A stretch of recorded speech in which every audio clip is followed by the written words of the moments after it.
E segundo o Datafolha, Lula lidera a corrida para a presidência com margem confortável no primeiro turno e venceria o presidente Jair Bolsonaro na segunda etapa. O petista alcança 41% das intenções de voto no primeiro turno contra 23% de Bolsonaro.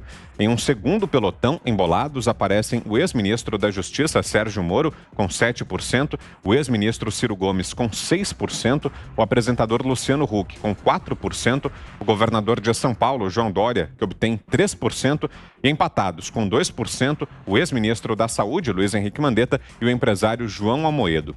Num eventual segundo turno contra Bolsonaro, segundo o Datafolha, Lula levaria vantagem com uma margem de 55% a 32%. Começo essa com você, Augusto. Eu não... Vocês sabem o que eu penso sobre pesquisas, né?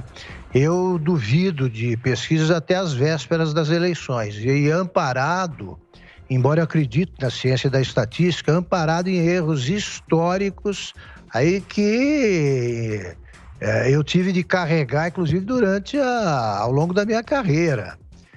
Eu já citei aqui exemplos de distorções ocorridas pela compra pelo suborno de um único pesquisador ou de dois pesquisadores, dá uma distorção brutal e tal. Agora, se eu duvido até de pesquisa de boca de urna, porque eles erram, eu realmente não posso levar a sério. Ele sempre diz, é o retrato do momento. Eu não consigo levar a sério retratos do momento que jamais serão conferidos. Quem vai saber, né, se isso aqui está certo? Aí você pega 41% a 23%. Não tem uma eleição amanhã.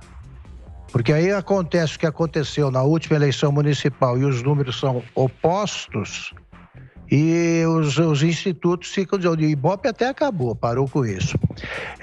Os institutos ficam com aquela conversa, não, na última hora, mas até pesquisa de boca de urna, quando já votou, o eleitor, ela não funciona, quer dizer, o brasileiro é mentiroso. Aliás, mente mesmo, né? Como eu digo sempre, em relação às pesquisas de comportamento sexual ou de potência sexual, o brasileiro mente para burro.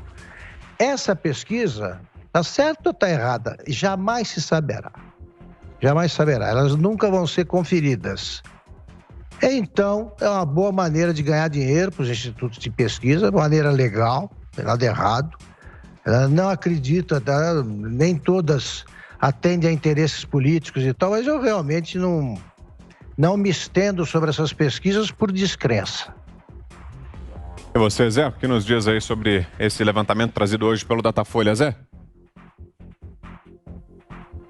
É uma pesquisa, não é fake news, uma pesquisa assinada mesmo pelo Datafolha. Eu tive a curiosidade de ir atrás, é verdade. Dá até uma desconfiança. Deve ser alguma fake news, alguma coisa assim.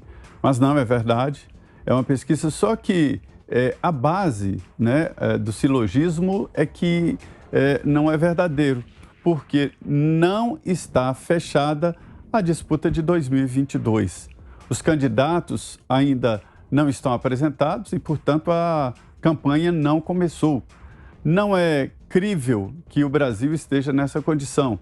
Primeiro, porque esta não é a realidade que a gente vê. E eu não sou preso em bolhas. Eu converso com pessoas de todos os lados e sei exatamente qual é o comentário. Não é esse aí descrito pela pesquisa. Sou como Augusto, acredito muito na ciência de estatística, não há como lutar, é uma ciência. A estatística é uma ciência. Portanto, uma pesquisa é uma peça de ciência, portanto, crível.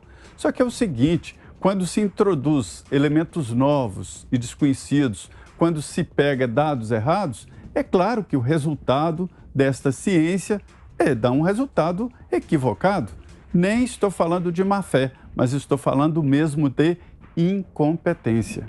O Instituto de Pesquisa tinha que pensar na realidade, de olhar os números e não acreditar cegamente, não apaixonar pelo resultado, mas sim pelo trabalho de concepção da pesquisa, da estatística, que é uma matéria científica, dá resultados positivos. Sim, não há como lutar contra isso, não há como lutar contra pesquisas, mas pesquisas bem feitas, onde a gente vê o entendimento. Eu acho que o erro está na maneira como foi perguntado, que não há candidatos aí à disposição, tem os dois, o presidente Jair Bolsonaro e o ex-presidente Lula, mas o presidente Jair Bolsonaro, exercendo a sua função durante uma pandemia, pode sofrer desgastes que acabam interferindo.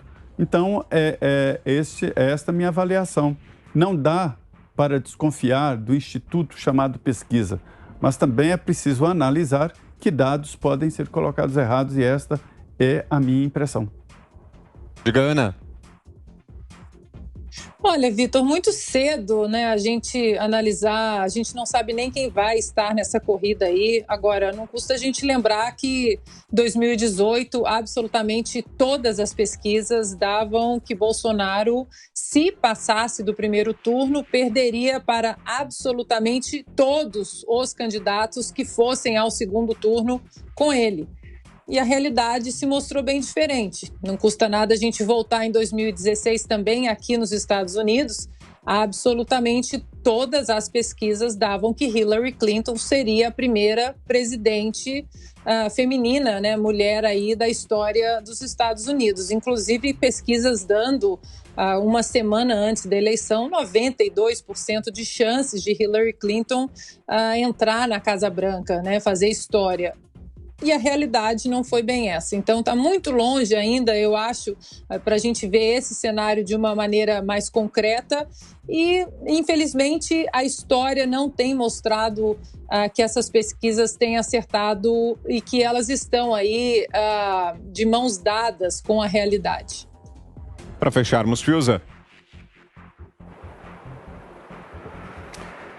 A gente podia botar na nossa enquete, quem tem mais credibilidade, o Lula ou o Datafolha? É uma boa pergunta, acho que vai dar uns 50-50, talvez. Eu digo o seguinte, Vitor, o Lula e o Datafolha estão empatados na margem de erro. Sempre estiveram e sempre estarão. Estão empatados, estão abraçados na margem de erro, estão abraçados com o erro para sempre. E todo mundo sabe, todo mundo viu.